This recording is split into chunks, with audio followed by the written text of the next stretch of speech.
Okay, now since we're talking about hormones, let me ask you something. Recently, there's been and I texted you about this, but I want you to tell the audience, what is this? Because I'm getting questions. I think you're getting the questions too. What is the every day. deca only? Yeah, what is this deca only situation? So we're going to take a little time machine here. It was popularized by Taeian Clark, but I feel that he got the idea from Apollo, which was posting on the GH15 message board, and he was being coached by Kevin Levrone at that time, and he was posting his deca only cycle. So he did 4 weeks on deca, and then he was off for 2 weeks, and then he did 4 weeks on deca again, which is not enough time to taper the deca off, right? But I'm not sure if you got the idea from there or if you just went through, the old school stacks. But that's the first time I saw it. It was Apollo was a competitor. He looked great, a classic physique, but back then it was no classic.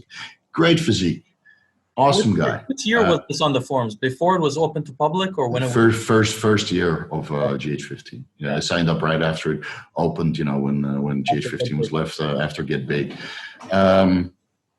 So Apollo was there, and I'm still in touch with Ergo. Do you know Ergo, one of them old moderators? I remember seeing his name. That guy's awesome, man. I love David. He's great. He's the only guy that still motivates me to train hard. He's like 55 and he trains balls to the wall. Yeah, I love that guy. Had some great people on it, really. Yeah. I just read. I mean, I posted. Yeah, I posted a little bit, but not that much. So I interact with David Ergo, but Apollo was the first guy who heard about it, and then Taeian and Clark joined a little bit later, and he mostly talked about nutrition and hair loss and that kind of stuff. So he was very knowledgeable. Yeah, I was very knowledgeable at that time. Yeah. Taeian was on GH15? Yeah, also, yeah. Oh. Yeah. Just as Taeian with the camel avatar. So I remember reading some of his stuff about blood work and about micronutrient deficiencies and all that stuff, and it surely inspired me to look into that further. So he's basically the proponent of the deca only cycle, and he's got a huge following. And he mostly caters to the guys that get hair loss or acne or gynecomastia from testosterone. So they're both basically the guys that have the genetic lottery, that they get too much side effects from superphysiological dosages of testosterone, or they're already balding or already, from their natural state. So he offers an alternative, which is deca only. The downside of deca only is that it crushes your estrogen levels, which then reduces the anabolism and the neuroprotection, the cardioprotection. You have a whole list of estrogen benefits that you get from, having normal serum estrogen levels. So when I did deca only, I had it to supplement with DHEA. You did do deca. I've never done that. I've done it twice. One time deca only was a gram of deca for like 8 weeks, and then the second time I did it with deca and boldenone. How did you feel on the deca only? I get the same amount of anabolism that you would expect from a similar dose of testosterone. I was a little bit more watery. My blood work was a little bit worse in some aspects and a little bit better in other aspects. But I didn't feel good. Wait, was something better? What was like the HDL and the LDL was lower on deca because the estrogen was lower, right? But my liver enzymes were better, even though I was using deca organon, which is built in arachi's oil, which increased my inflammatory markers. So that's why I stopped using it, because I don't like the inflammation. Even though deca organon has arachi's oil, which is pharmaceutical grade, some people don't respond well to that. So I used, and it was 10 freaking cc's, that you have to inject every week because it's 100 milligrams per milliliter. So the arachi's oil increased my C-reactive protein levels to 5 or 7, even though I was on curcumin and, all the things that would lower inflammatory markers. So it was too high for comfort. And, emotionally, I didn't feel good. Yeah, sorry. Your HDL and LDL both went, you mean that the HDL went down and the LDL went up? No, the LDL went down also. Oh, so they both went down. Okay. Yeah. That so that's interesting. Yeah. Yeah, it's a similar supplementation protocol for estrogen stuff. So my cholesterol, my HDL, and my LDL were lower, as well as my estrogen was basically, like 12 picograms per milliliter. And then I added in the DHEA on top, 25 milligrams, and then it went up to like 20 or 22. So in hindsight, I should have started with 25 or 50 milligrams of DHEA, or maybe add pregnenolone on top. Again, it was all part of the experimentation process. And then I did it another time just to try. It was like 600, 700 deca and 700 boldenone, something like that. And that made me feel worse. So it was like 6 weeks or 8 weeks also. Yeah, just to try it, But can I ask you, were you at all interested in women while on the deca only, or was it, or not even interested, but were you able to function at least? For me, I get in a bad mood with deca. I even I'm not interested. No, I was still interested. Yeah. The 6 didn't take a beating. Yeah, the 6 I was always in a calorie surplus in both situations, so that helps. But you get a taking decent Cialis amount. like normal? Sorry? Were you taking Cialis? Because you yeah, but it does increase your libido. It increases the pumps in the erections when stimulated. So the libido was just fine. I just didn't feel like a man. I just didn't feel manly. I didn't have that positive aggression, that go-getter attitude that you would have from testosterone. Because I had that when I was natural, on 100 milligrams of natural testosterone per week. And then when you go to 1,000 milligrams of testosterone per week, you feel 10 times better.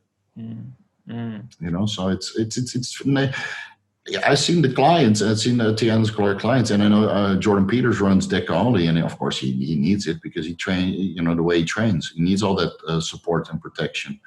And the amount of androgens that he takes, he probably doesn't want to take aromatase with that, because of the conversion will be so much. So in his case, it makes sense, but in my case and many of other people's cases, it doesn't make sense. But he does get good results with his clients. Yeah, I've seen them. I've seen the pictures. They look great, or at least the ones that I've seen, they look great. So what would these people take? Like a couple of grams of deca and is it just deca? Or like, maybe deca and D-ball, or just deca only, or do a deca cruise. It depends on the person. And some guys want to push a little bit harder. I know he's a proponent of growth hormone, insulin, and micronutrients and that kind of stuff. I mean, he's not very public. He just sticks to the forums and his private group. He's not really on social media much, like YouTube or Instagram. And I could be completely wrong because I've never signed up to his Facebook group, so I'm not exactly sure what he does. But it appears to work for some people, and it appears not to work for other people. Like it worked for me, but I didn't feel good, and I get great results from testosterone, and I don't experience the side effects that some of the other guys do, like hair loss. I mean, this is completely self-induced, so And then, of course, like high doses of testosterone can cause issues, and high doses of nandrolone can cause issues. And there's several studies supporting either or. In the end, it just comes down to preference, I guess. The one thing I would just, by the way, we invited Taeian, one of my people who follows my channel invited Taeian to the podcast, but didn't get a good response. So he's not going to be on, but we invited him to talk to about it because people keep asking me about the deca-only thing. So I said, I'll ask him myself, what's the rationale before I offer my opinion. But he did. I think the only video he did was with Tony, or a phone call. Yeah, and that's how it got popular because Tony brought it to the forefront when he was in Phuket, I think, a couple of years ago, and he did a phone call with Taeian and Clark, and he talked about it for about 20 minutes, and then it went viral. As viral as it can be in the bodybuilding industry. Well, let's make some notes. So, you felt fine, you say. I mean, you didn't feel great, but you were able to gain muscle and all that kind of stuff. Yeah, just the same amount of muscle you would normally get, and I enjoyed the padding, strength-wise. But the strength is about this. It's difficult to really pinpoint, because your body keeps changing every time you take hormones. My digestion was fine. My strength was fine. The anabolism was fine. I was a little bit more watery, and I felt a little bit less manly. So that was, and the C-reactive protein increases because the other options will be underground labs. So that would even increase my C-reactive protein levels even more because of the ethyl oleate or propylene glycol, whatever carrier oils they use. So the only option I had was deca-only. And it's pharmaceutical grade, but it still increased my inflammatory markers. So all things considering, I decided that it was not for me.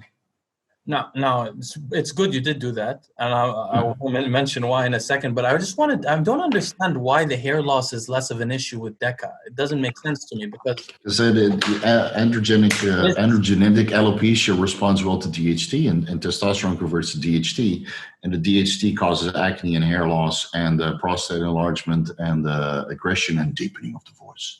True. But the reason on deca you don't get that. The anabolic rating is a little bit higher. That's so basically, obviously, DECA is less androgenic than testosterone, and but by the way, so DHT is more androgenic. It has more affinity for the androgen receptor, Right. DHT, than testosterone. And trenbolone, by the way, I'm sure, although I haven't seen research on this, has more of an affinity than DHT. And the only time, for example, I ever saw shedding of my hair serious amount was when I was 22. My first cycle, I was using real, very, very powerful hormones, and I took a lot of this trenbolone. And within a couple of weeks, my hair looked very different. Oh, wow. It went back to normal. It went back to normal afterwards when I stopped, but immediately shed it. And anyone knows that you can feel from the trenbolone, the aggression, all that. That's a lot. Oh, you feel the androgenicity from the first injection, man. Well, you know that, right? Cleansing your jaws. Exactly. And even your face looks more masculine. Everything, your beard gets thicker. I'll give you a funny example. So on trenbolone, I would never be able to wear earphones because, you know, when you put your finger, everybody can try this at home. You put your finger in your ear and you clench your jaw. You'll feel a little muscle there, right? And trenbolone is so androgenic that that muscle would grow. And every time I would do a working set, my jaw would clench and this would fall out. Unbelievable. Yeah. And I'm not the only one that happened to. That's why another reason why one of these pro guys, they wear headphones. They wear the headphones because they can't put the thing. Yeah, it's so much androgenicity in their jaw. That's true. So, but the one thing I wanted to say, just for the viewers out there that want to try deca-only, because I didn't do this research myself, but because viewers have been asking me about different health outcomes in regard to androgens.